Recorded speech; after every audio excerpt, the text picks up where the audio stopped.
Assalamualaikum warahmatullahi wabarakatuh. Apakah benar ini ruangan adik A? Iya, betul. Iya. Perkenalkan saya Bu Septi, ahli gizi dari rumah sakit ini, Bu. Dengan siapa ya kalau boleh tahu? Ini Ibu Santi. Oh iya, baik. Salam kenal Bu Santi, ibu dari ini adik Angge, betul. Iya, betul. Oke, baik. Nah, jadi maksud dan kedatangan saya ke ruang ini adalah mau melakukan konseling gitu. Nah, gimana ini adik A kondisinya seperti apa nih, Ibu?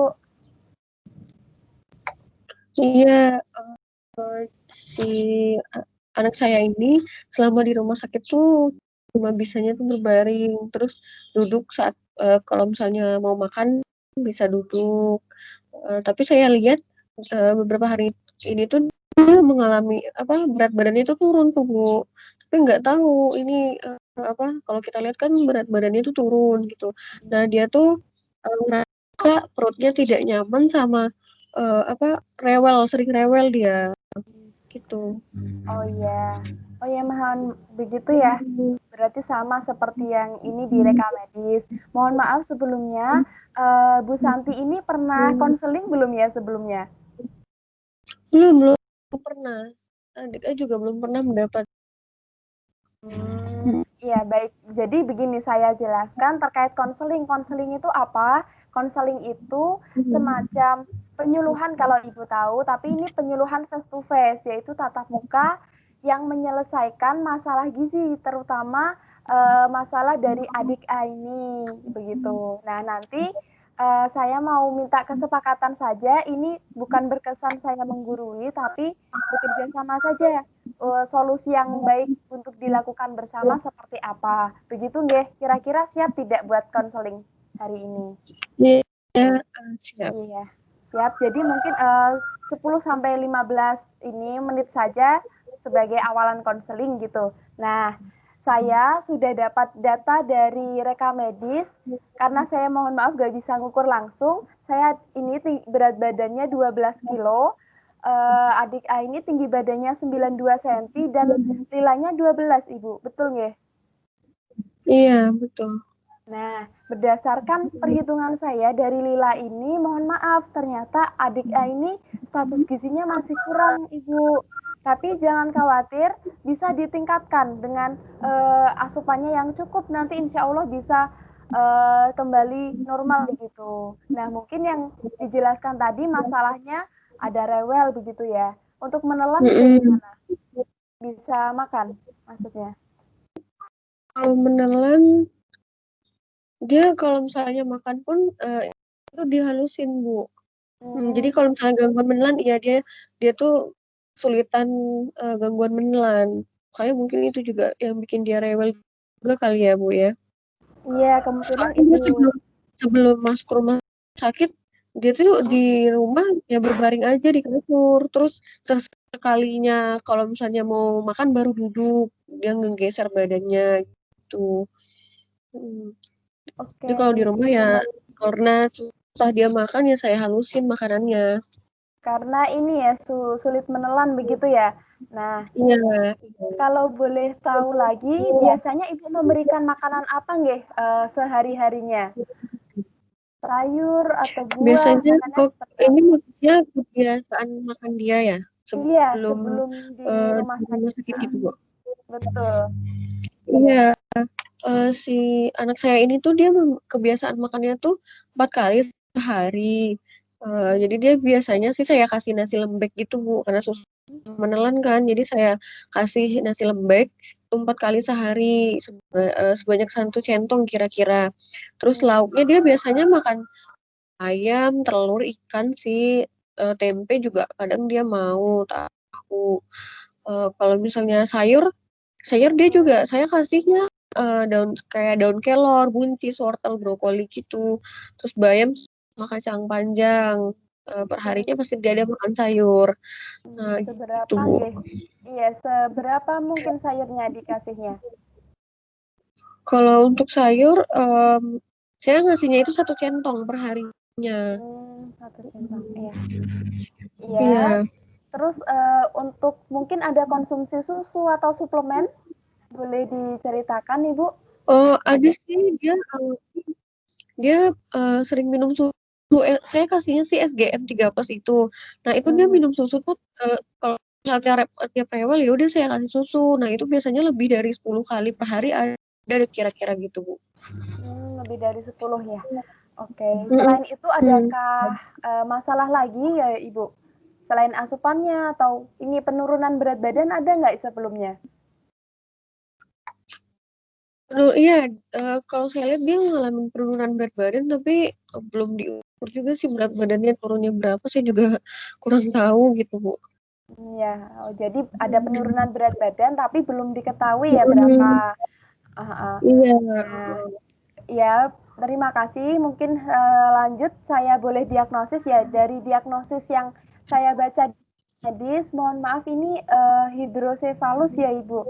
Hidrosefalus sudah iya, dilakukan operasi, namanya laparostomi operasi ini. Nah, mhm. sebelumnya udah dijelasin belum ya terkait, hidrosefalus ini? Kalau belum mungkin saya jelasin sedikit gitu. Belum sih, saya Mmm. juga, mhm. Jadi terkait hidrosefalus. Nah, hidrosefalus ini ada penumpukan cairan di bagian otak begitu, Ibu. Jadi, harusnya memang cairan kepala itu ada, tapi, kadarnya sedikit. Sebagai apa? Sebagai keseimbangan. Tapi kalau kalau kasus ini, itu terjadi bukan cairan, itu cairannya, namanya cairan cerebrospinal. Jadi cairannya nggak seharusnya di situ, tapi menumpuk di situ, begitu. Nah ini akhirnya sama dokter dikasih apa? Dikasih visisan itu pembadahannya pakai laparostomi kan. Nah itu dari cairan cerebrospinal dia dikasih itu kayak semacam selang kecil nanti dilakukan laparostomi itu dikeluarkan melalui saluran cerna cairannya gitu mungkin sekilas. Nah itu sebabnya apa sih kok bisa terjadi hidrosefalus? Mungkin ibu bingung ya. Itu mungkin ada kondisi sejak lahirnya atau ada infeksi, ada stroke atau tumor, kemungkinan begitu. Nah, akibatnya apa? Untung alhamdulillah ini si adik A segera dirawat di rumah sakit. Jadi risiko kedepannya tidak begitu parah begitu ya Ibu. Alhamdulillahnya. Nah, akibatnya itu bisa jadi pertumbuhannya mungkin terhambat, fungsi kognitifnya itu juga melemah dan emosi begitu Ibu. Dan selain itu dari segi fisik juga mungkin sedikit membesar begitu. Nah, untuk perawatannya nanti kedepannya perlu asupan gizi yang kuat, yang seimbang. Selain itu juga perawatan pada kepala ini jangan sampai terbentur atau terkena bahan-bahan lainnya. Jadi harus benar-benar dilindungi seperti itu. Nah, dari penjelasan atau masalah tadi, boleh saya diagnosis ya dari segi gizi itu ada satu malnutrisi. Malnutrisi itu apa? Malnutrisi itu eh, disebabkan susah menelan ini si anak adik A ini susah menelan dan adanya peningkatan kebutuhan karena habis operasi kan tentunya kebutuhan pasti meningkat. Nah, ini tandanya apa kok malnutrisi gitu.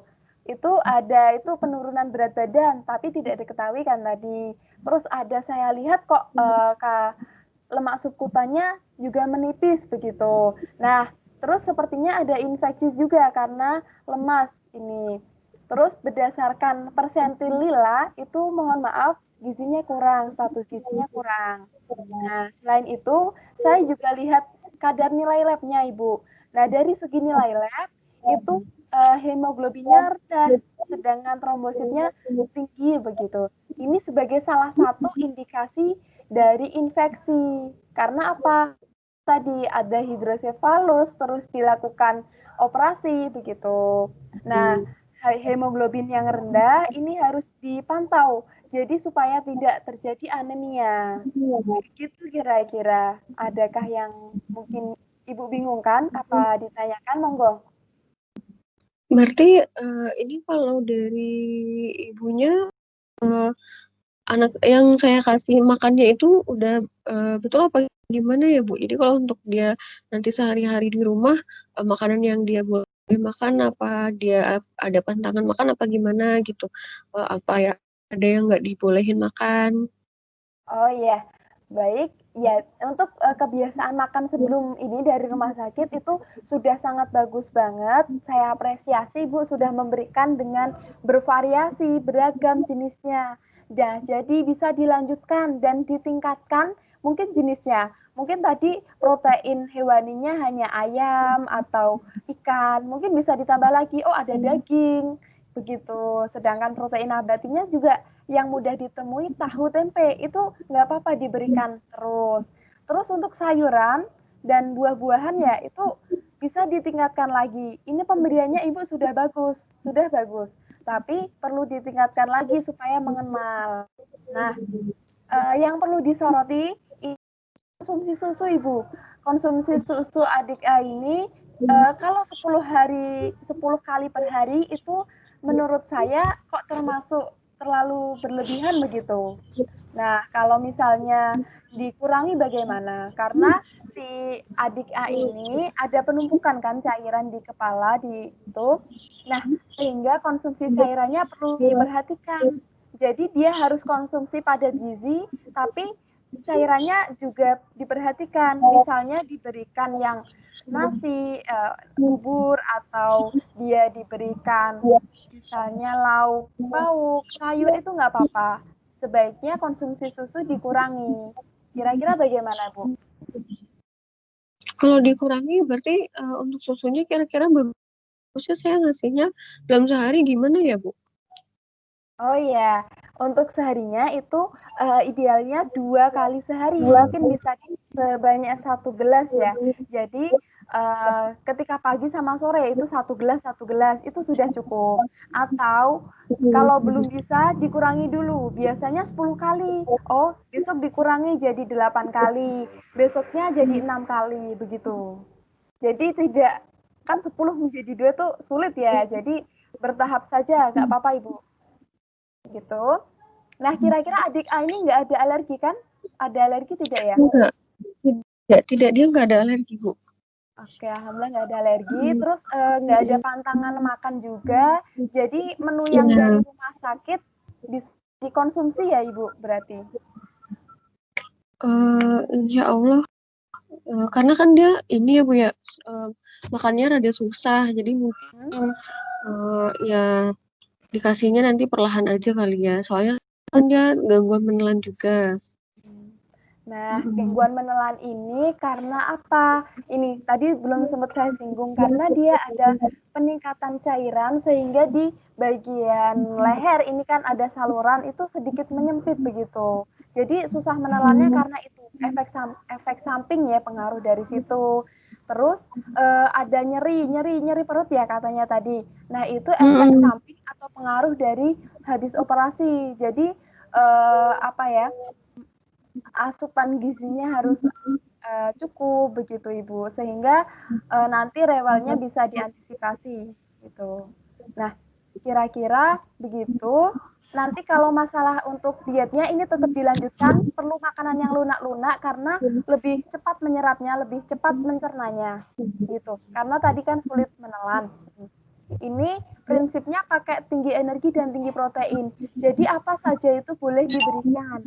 Tapi pantangannya apa pantangannya? Yang pertama yang bikin merangsang. Misalnya apa? Pedas atau yang kecut, asam itu yang buah-buahan yang asam begitu sebaiknya dikurangi. Sama yang terlalu tinggi serat misalnya. Karena apa? Ini adik A kan habis operasi ya.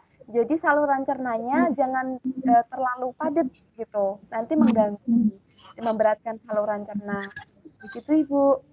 Kira-kira ada yang dibingungkan? Sudah cukup Ibu. Ya. Baik, jadi mungkin bisa diulangi terkait yang saya sampaikan tadi apa ya? Satu. Iya, mungkin dari segi makanannya ya untuk sebelum rumah sakit itu sudah bagus, tapi yang perlu yang saya perhatikan yang pemberian susu tadi ya Bu ya, itu tuh harus dikurangi Iya begitu. betul. Yang kedua, makanan yang lunak boleh diberikan. Iya. Terus yang ketiga, Yang ketiga itu dari ininya ya Bu ya, apa? Kalau dari segi makan kan dia udah bagus lah ya. ya betul. Tapi dia udah nggak ada pantangan, maksudnya tuh nggak ada pantangan sama yang terhadap makanan yang dikasih gitu ya. Jadi bisa diberikan terus dan ditingkatkan variasinya. Begitu Ibu. Nah, kira-kira siap tidak ya buat menjalankan diet ini selanjutnya, baik di rumah sakit ini atau nanti ke depannya ketika pulang begitu? Insya Allah siap. Ya, baik. Ini sekilas saya sampaikan terkait leaflet. Habis ini saya tinggal ya leafletnya Ibu. Ini terkait diet hidrosefalus post operasi. Nah, di sini ada kenapa kok terjadi hidrosefalus? Apa tanda gejalanya? Mungkin nanti setelah ini dibaca. Dan ini saya juga memberikan rekomendasi menu atau prinsip dietnya seperti apa. Begitu nggih? Iya. Iya. Terus oh iya, jadi begitu medianya konselingnya kami pakai leaflet. Nah, saya boleh nggak mau minta nomornya? Barangkali habis ini ada yang perlu ditanyakan karena saya datang ke kamar-kamar pasien itu 2 hari sekali begitu. Boleh saya Boleh minta Bu. nomor WA-nya? Ya boleh. Nanti Ya, saya kasih. ya nanti ya habis ini.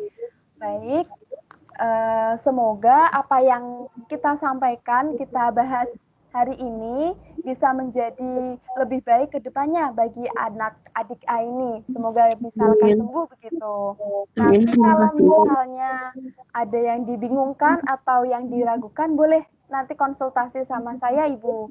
Gitu ya. Oke. Gitu. Ya, tetap semangat. Semoga Ibu diberikan kesehatan selalu dan kesabaran. Semoga adik A ini juga lekas sembuh gitu.